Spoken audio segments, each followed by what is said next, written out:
Saudações cordiais, nesta aula abordaremos as civilizações americanas. Na América, o povoamento aconteceu entre 15.000 e 25.000 anos, segundo as teorias de passagem pelo Estreito de Bering e também de navegações por meio do Oceano Pacífico. O povoamento da América é explicado por meio de estudos em diferentes sítios arqueológicos, como Monte Verde, no Chile, São Raimundo Nonato, no Piauí, Brasil, Lagoa Santa, Minas Gerais, Brasil, a cultura Clovis, na América do Norte. Esses sítios arqueológicos identificam povoamento em diferentes direções. Várias civilizações vão se desenvolver em todo o continente ao longo da história.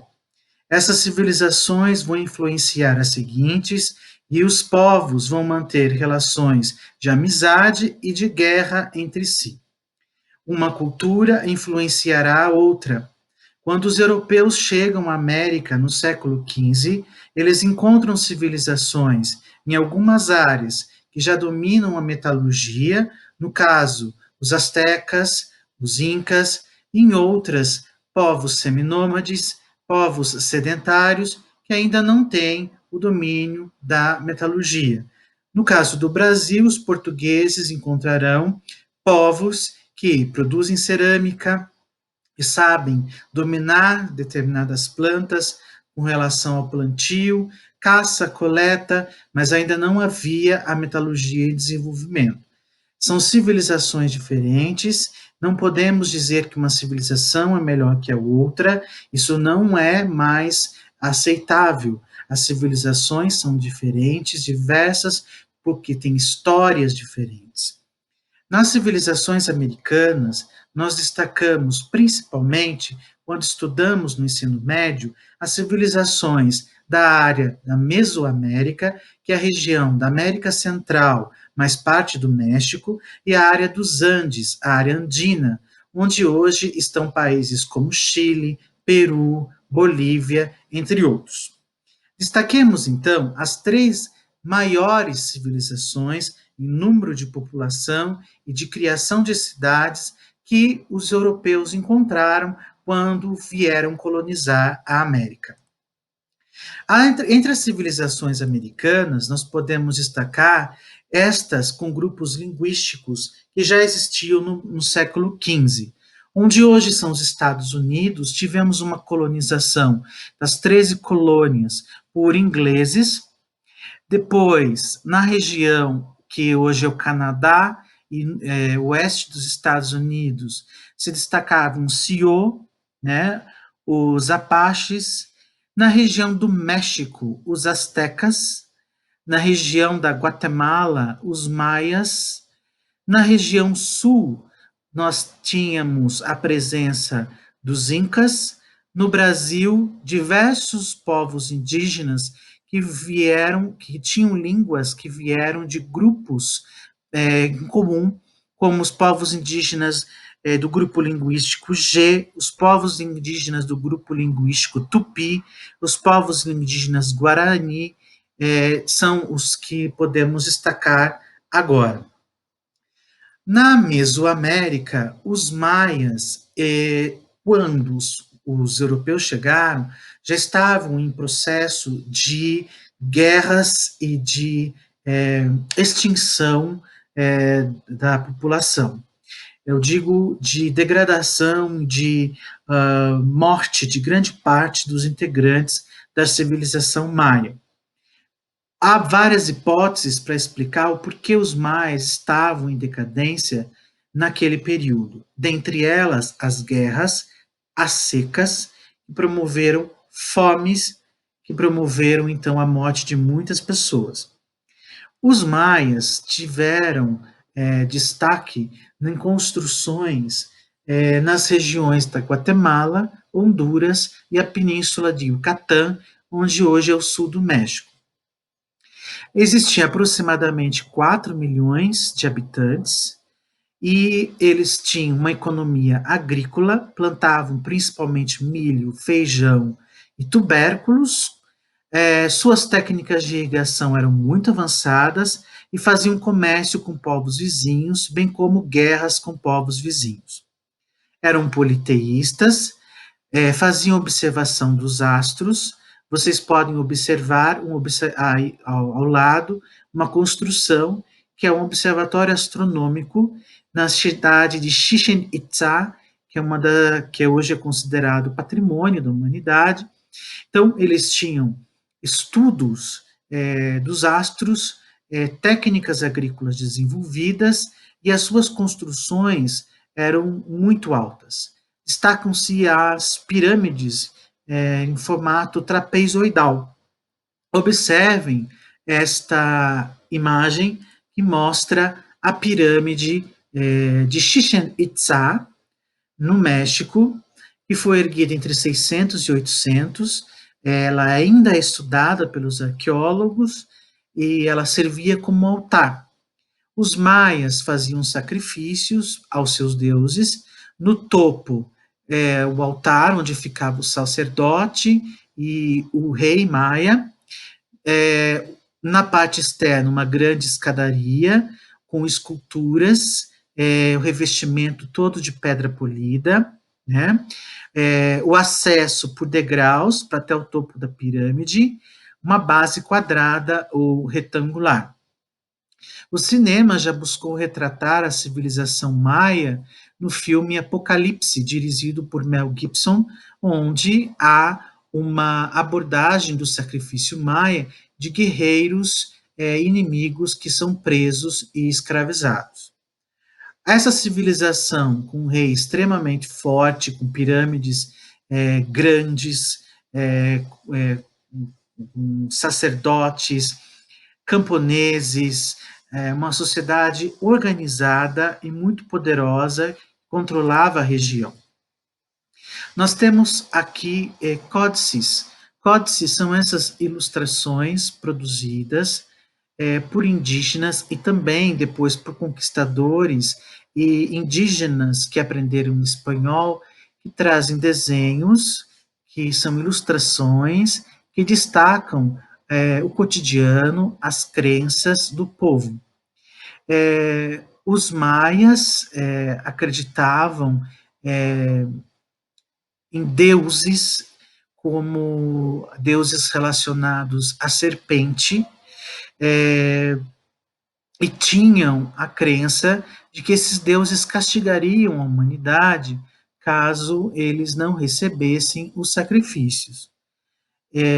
Entre os deuses mais poderosos da região, destaca-se Quetzalcoatl, que seria o deus que voltaria para que não fosse mais necessário sacrificar as pessoas, para que os deuses mantivessem o equilíbrio na Terra. As secas, a falta de harmonia, tudo era relacionado a um processo de desgaste em as relações com os deuses. Os sacrifícios maias, muitos deles caracterizavam pelo corte do tórax do inimigo ainda vivo, retirando o coração, depois cortando a cabeça e jogando pela escadaria da pirâmide. Estas formas de sacrifício estavam relacionadas à religiosidade maia. Os maias criaram um calendário, esse calendário é muito parecido com o nosso. Esse calendário era um calendário agrícola de 365 dias. Eles tinham também um calendário sagrado de 260 dias e um calendário de contagem longa, também sagrado, né? E o Sol era a principal representação e era um calendário circular. A ideia de tempo não era linear, mas de circular, de ciclos que vão recomeçando. Os maias também tinham um sistema numérico, não utilizavam os algarismos indo-arábicos como nós, mas esse era o sistema numérico com pontos e retas, e eles já utilizavam o zero, que é uma inovação que muitos povos ainda não utilizavam o zero, os maias já utilizavam. Outra civilização importante da Mesoamérica foram os astecas. Os astecas habitaram a região do atual México A palavra México vem de mexica, porque os astecas também eram chamados de mexicas. A cidade principal dos astecas era Tenochtitlan. Tenochtitlan é hoje a atual cidade do México, que é a capital do México. Era uma cidade feita na região do Lago Texcoco, em que havia canais de navegação como se fossem ruas. Em 1519, estimava-se de 5 a 6 milhões de pessoas na área asteca. Também tinham um calendário solar, tinha um sistema de contagem com base 20, é, eles podiam tratar ossos quebrados, obturar dentes, desenvolver um planejamento urbano, como vocês podem ver as construções monumentais, tinham muitas estradas e aquedutos para levar água do lago a várias regiões. Também eram politeístas. Em ilustração, a cidade de Tenochtitlan era aproximadamente desta forma. Havia muitos canais para navegação, estradas, a pirâmide principal, as áreas de moradia, as áreas de cultivo. Ela foi fundada em 1325 e só a cidade de Tenochtitlan tinha 250 mil habitantes. O mapa de Tenochtitlan seria este daqui.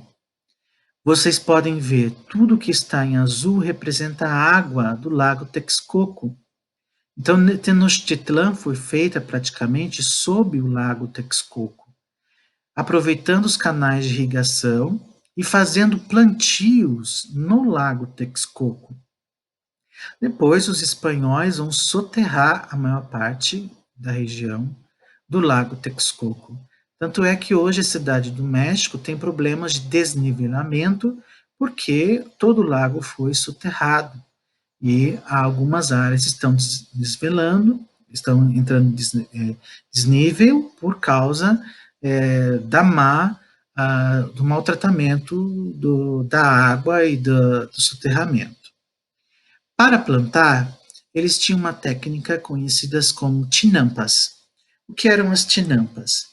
Eles faziam estacas até o fundo do rio, colocavam terra entre as estacas, prendiam essa terra entre as estacas, a água do rio continuava ali passando, e eles plantavam sobre essa terra e colocavam árvores que conseguiam criar raízes profundas. Conseguiam então plantar na parte de cima, colher, utilizavam os excrementos da cidade como adubo e faziam cultivos de diversos alimentos, como o abacate, que hoje é uma das bases da alimentação mexicana, pimenta, feijão, tudo nessas grandes ilhas artificiais criadas sob a água. A sociedade asteca era bem dividida. Havia um imperador, que era eleito por uma aristocracia militar, que devia prestar conta aos deuses, um sacerdote, que cuidava dos cultos, que cuidava do tratamento de saúde das pessoas. Havia altos funcionários de Estado, sempre perto dos reis para cobrança de tributos, decisões sobre guerra, grandes comerciantes e artesãos, que faziam ligações com outros povos vizinhos, e camponeses, que trabalhavam nas terras, construíam canais, diques, monumentos e pagavam impostos, recebendo do governo, em troca do trabalho, os alimentos, as roupas e uma educação gratuita. Havia um sistema de ensino e de escolas que era comandado principalmente pelos sacerdotes da região. Os maias acreditavam que os astecas acreditavam que a região onde eles habitavam fora mandada pelos deuses, onde eles encontrassem uma serpente comendo uma cobra sobre um cacto, sobre uma rocha, seria o lugar que eles criariam a cidade de Tenochtitlan. e hoje é o brasão do México, como vocês podem ver. Na região da América do Sul, nos planaltos e nas planícies andinas, viveram os Incas. A região da Cordilheira dos Andes, que engloba os países atuais Peru, Bolívia, Chile e Equador, os Incas construíram o maior desses três impérios, com 12 milhões de pessoas. Toda a América do Sul, os Incas entraram em guerras e conquistaram regiões e tinham um sistema de estradas unindo cada uma dessas regiões, cobrando impostos, né, em nome do deus Inca, que era chamado de Sapa Inca. Eles construíram várias cidades com construções em pedra. Aqui vocês têm a imagem famosa da cidade de Machu Picchu. A agricultura era extremamente desenvolvida, mesmo em regiões montanhosas. Eles criaram canais de irrigação e eles tinham uma criação de animais desenvolvida com a lhama como principal animal, da qual, além da alimentação e leite, tiravam a lã para a produção de roupas e aquecimento. Eles também dominavam a metalurgia.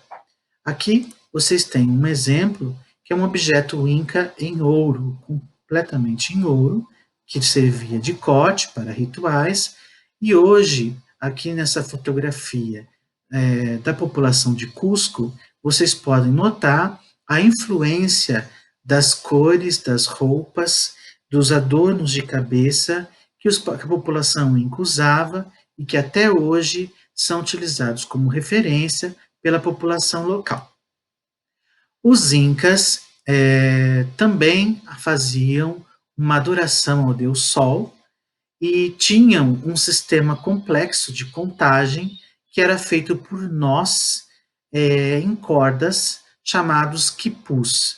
Essas cordas eram coloridas e por meio desses nós, cada nó tinha uma característica, eles conseguiam fazer as contas de impostos, da quantidade de tributos, por exemplo.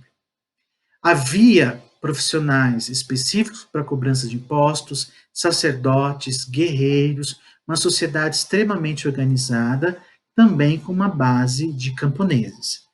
Os camponeses plantavam os chamados terraços. Os terraços eram como escadarias que os incas planejavam nas montanhas. Cada escadaria tinha a plantação, por exemplo, de batatas. Eles tinham centenas de tipos de batatas. Plantava-se em cada uma dessas escadarias. E quando chovia, a água ia caindo por essas escadarias e irrigando toda a plantação. E toda a montanha, mesmo em declive, tinha plantações nos terraços incas. Os incas foram dominados pelos espanhóis em guerras sangrentas, comandadas por Francisco Pizarro. Hoje, há o idioma Quichua, muito importante para os incas, presente em várias regiões da América do Sul. Se fôssemos analisar hoje a questão indígena na América do Sul, nós temos que destacar que aproximadamente 15,1% da população mexicana é indígena. Vocês podem ver que 41% da população da Guatemala é indígena. 62,2% da população da Bolívia é indígena. Né? O Brasil tem aí, como estimativa, 0,5% da sua população. O que acontece? Temos que observar que durante o processo de colonização haverá um que a gente chama de genocídio indígena, em que grupos indígenas serão extintos, exterminados durante a colonização por doenças e por guerras com armas de fogo. O Brasil vai ser marcado por esse extermínio de muitos povos. E tem a presença marcante da ideia de mestiçagem ou seja, do branco e do indígena, do negro e do indígena, é muito forte na América Latina. Se observarmos as línguas que existem na América Latina, vocês podem observar que quanto maior o círculo, é maior a quantidade de línguas indígenas que existem no país. O Brasil, apesar de ter, em comparação aos outros, uma população indígena menor, tem um número de línguas maior. Nós temos 186 línguas indígenas. Então, nós tínhamos povos, muitos povos diferentes. O México são 64 línguas indígenas. Tá? O Paraguai, por exemplo, ele tem 20 línguas indígenas e ele adota, além do português, o Guarani como língua oficial. No Brasil, nós temos como língua oficial o português e os povos indígenas podem estudar a sua língua nativa. No entanto, o português é oficial. No Paraguai, o Guarani e o português são oficiais, valorizando o Guarani como língua materna.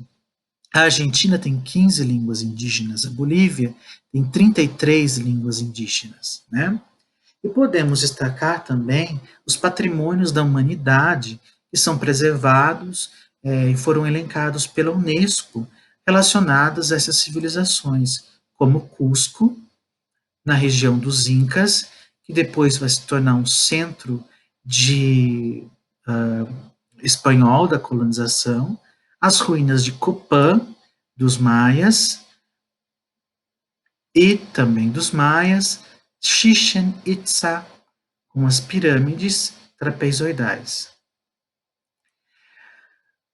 A população indígena, então, na América Latina, ela é diversa, são diferentes povos, são milhares em cada país. Aqui, por exemplo, nós temos paraguaios, do povo Maca, celebrando o Dia Internacional do Indígena Americano, e essas populações indígenas em todos esses países ainda lutam para reconhecimento e valorização de suas culturas, reconhecimento do genocídio indígena como política ao longo da história desses países e também pela demarcação de terras para que eles consigam sobreviver com atividades agrícolas, criação de animais, artesanato e preservação da sua cultura e da natureza, que são elementos interligados. Para esses povos, a natureza e a questão cultural não se separam. Então, há uma resistência indígena em toda a América Latina, decorrente de um processo histórico de violência contra essas populações. Obrigado pela atenção e até a próxima aula.